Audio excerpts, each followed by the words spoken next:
Hello बच्चों, कैसे हो सब लोग। कैसी चल रही है आप लोगों की पढ़ाई। बिल्कुल सर, 2 दिन बीच में बचे हैं, अभी हम जबरदस्त तैयारी में लगे हुए हैं। तो बेटा इसमें अपना समय आपका खराब नहीं करना चाहते, फटाफट अपनी जो प्रश्नोत्तरी के जो क्वेश्चन हैं उनको अपने स्टार्ट करते हैं।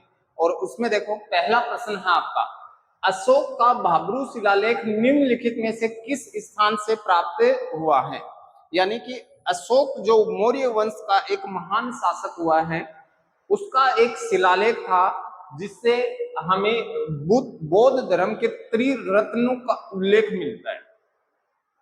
तो वो जो भाब्रू शिलालेख है वो किस स्थान से मिला है, बैराट से, गणेश्वर से, आहड़ से या बालाथल से। तो याद रखना बेटा, ये मिला है अपने को बैराट से। कहां से मिला है? बैराट से। और वर्तमान जिला है कोटपुतली। कौन सा है? कोटपुतली। याद रखना, कोटपुतली जिला है, पहले जयपुर में था, वर्तमान में कोटपुतली जिले में है बैराट। और अगर नदी पूछे तो आप बता देना, बाण गंगा नदी। कौन सी है? बाण गंगा नदी, है ना, बाण गंगा नदी। बाण गंगा नदी के किनारे स्थित है बैराट। ओके, अगला क्वेश्चन देखते हैं अपन। अगला क्वेश्चन है अपना, आघाटपुर के नाम से किसे जाना जाता है? आघाटपुर, आघाटपुर के नाम से किसे जाना जाता है? अब देखो बेटा, ये जो आघाटपुर जो है ना, आघाटपुर ये जाना जाता है गिलूंड, आहड़, पचमाता या कालीबंगा। तो इसका राइट आंसर क्या होगा? आहड़। और इसका एक नाम और भी मिलता है, ताम्रवती। क्या नाम मिलता है? ताम्रवती नगरी। गणेश्वर मत कर देना बेटा ताम्रवती नगरी को। तो ताम्रवती नगरी कौन सी है आपकी? वो है आपकी आघाटपुर। क्या है? आघाटपुर। बहुत अच्छे से इन प्रश्नों को सोल्व करना। और ये जो आहड़ सभ्यता है, ये बेड़च, बेड़च नदी के किनारे, बेड़च जिसे अपन आयड़ नदी भी कहते हैं, आयड़ नदी के किनारे स्थित है बेड़च या आयड़ नदी के किनारे। ओके, अगला क्वेश्चन अपन देखते हैं अपना। अगला क्वेश्चन देखते हैं, पांडवों ने अपने अज्ञातवास के अंतिम दिन कहाँ व्यतीत किए? बहुत अच्छा प्रश्न है भाई। हमारा राजस्थान की पुस्तक में साफ साफ लिखा हुआ है कि कौरव और पांडव जो हुए थे उसमें से पांडवों ने अपने अज्ञातवास के जो अंतिम दिन थे वो इनमें से कहाँ व्यतीत किए थे? बैराठ में, गणेश्वर में, आहड़ में या बालाथल में? तो वो किए थे बेटा बैराठ में। कहाँ किए थे? बैराठ में व्यतीत किए थे। तो इस बात को बहुत अच्छे से समझना कि जो हमारे पांडवों ने जो अज्ञातवास के अंतिम दिन बिताए थे वो बैराठ में बिताए थे। अगला प्रश्न अपन देखते हैं, पचमाता सभ्यता स्थल किस जिले में स्थित है? इसका मतलब कहाँ स्थित है? कहाँ है भाई? जयपुर में, सॉरी उदयपुर में, राजसमंद में, चित्तौड़ में या बीकानेर में? बताओ भाई कहाँ स्थित है पचमाता। और इसके साथ एक शब्द और याद रखना, गिलूंड। पचमाता और गिलूंड सभ्यता दोनों कहाँ हैं? राजसमंद में। दोनों कहाँ है भाई? राजसमंद में। बहुत अच्छे से ये प्रश्न याद रखना, पचमाता और गिलूंड दोनों राजसमंद में है। ओके, अगला प्रश्न देखते हैं अपन। प्रशंसा में लिखे गए अभिलेख को क्या कहा जाता है? यानी किसी व्यक्ति विशेष की प्रशंसा में जो अभिलेख लिखे जाते हैं उनको क्या कहते हैं? बहुत अच्छा प्रश्न है भाई, हवाई नहीं लगेगी इन प्रश्नों में अगर ध्यान से नहीं देखोगे। तो देखो, प्रशंसा में जो अभिलेख लिखे जाते हैं, जो लेख लिखे जाते हैं उनको क्या कहते हैं? तो क्या कहते हैं? प्रशस्ति कहते हैं, ताम्रपत्र, शिलालेख या गुहालेख? तो इसमें कहते हैं बेटा उनको प्रशस्ति। देखो, आपको प्रशस्ति पत्र दिया जाता है, आपकी प्रशंसा की जाती है, याद रखना। उसी का जो लेटेस्ट वर्जन है वो अपने आ रखा है प्रशस्ति पत्र। तो इसमें क्या करते हैं, व्यक्ति की प्रशंसा लिखी जाती है। तो प्रशंसा में लिखे गए जो अभिलेख हैं उनको प्रशस्ति कहा जाता है। अगला प्रश्न देखो अपना, कंसवा अभिलेख कहाँ स्थित है? कंसवा अभिलेख कहाँ है भाई? बताओ बताओ भाई, कंसवा अभिलेख कहाँ है? कोटा में। कंसवा अभिलेख कोटा में स्थित है। अगला क्वेश्चन देखते हैं अपन, सीवी जनपद की राजधानी कौन सी थी? चलो बताओ, सीवी जो जनपद हुआ उस जनपद की राजधानी कौन सी थी? विराटनगर, मथुरा, माध्यमिका या मगध?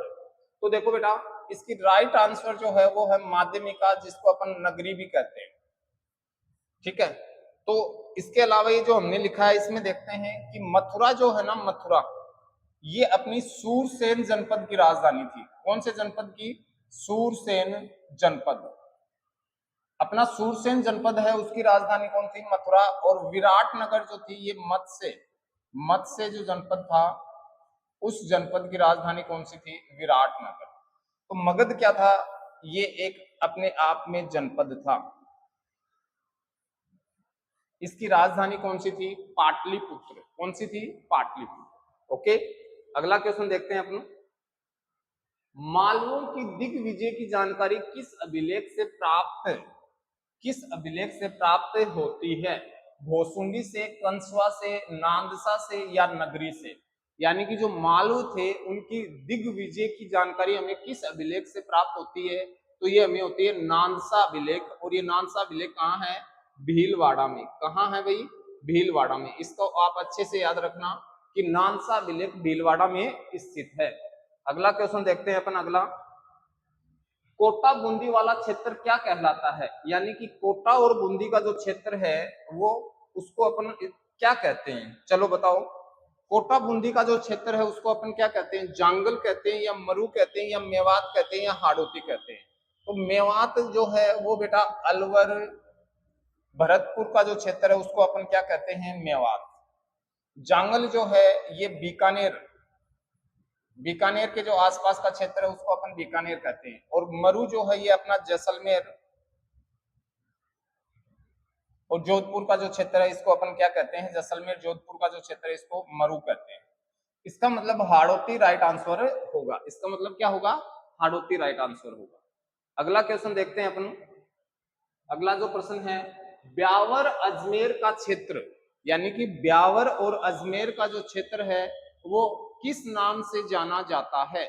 ब्यावर और अजमेर का जो क्षेत्र वो किस नाम से जाना जाता है? तो देखो, मेरवाड़ा, मांड, श्रीमाल या योदे प्रदेश, किस नाम से जाना जाता है भाई? चलो देखते हैं। तो इसका राइट आंसर जो है वो क्या है? मेरवाड़ा। क्या है? मेरवाड़ा। तो मांड या वल किसको कहते थे? जैसलमेर को। किसको कहते थे? जैसलमेर को। ओके। श्रीमाल कहा जाता था जालोर को या भीनमाल को। किसको कहते थे? भीनमाल को। और योदे प्रदेश जो था उसमें श्री गंगानगर व हनुमानगढ़, वह कौन था? हनुमानगढ़। श्री गंगानगर और हनुमानगढ़ को क्या कहते थे? योदे प्रदेश। तो आप मुझे बताना कि कवि माघ जो हुए, कवि माघ की जन्म स्थली कौन सी थी? कवि माघ की जन्म स्थली कौन सी रही है? आप कमेंट में मुझे बताना कि कवि जो माघ हुए उनकी जन्म स्थली कौन सी रही है। इसी के साथ आज का जो अपना सेशन था, प्रश्नोत्तरी का जो सेशन था, वो अपने यही विराम देते हैं। नेक्स्ट आप बताना कि जो आपको लगे कि नहीं सर इसमें से क्वेश्चन ज्यादा बनेंगे या सर ये वाला टॉपिक जो है हमें कंफ्यूज कर रहा है, तो उसके लिए आपको 2 क्लासेज और देने वाला हूँ कक्षा 6 की पुस्तकों से, और उन पुस्तकों के आपके क्वेश्चन आने की संभावनाएं अधिक होगी। ओके, तो मिलते हैं बेटा नेक्स्ट वीडियो में। तब तक के लिए अपनी पढ़ाई कीजिए बहुत अच्छे से। जय हिंद दोस्तों।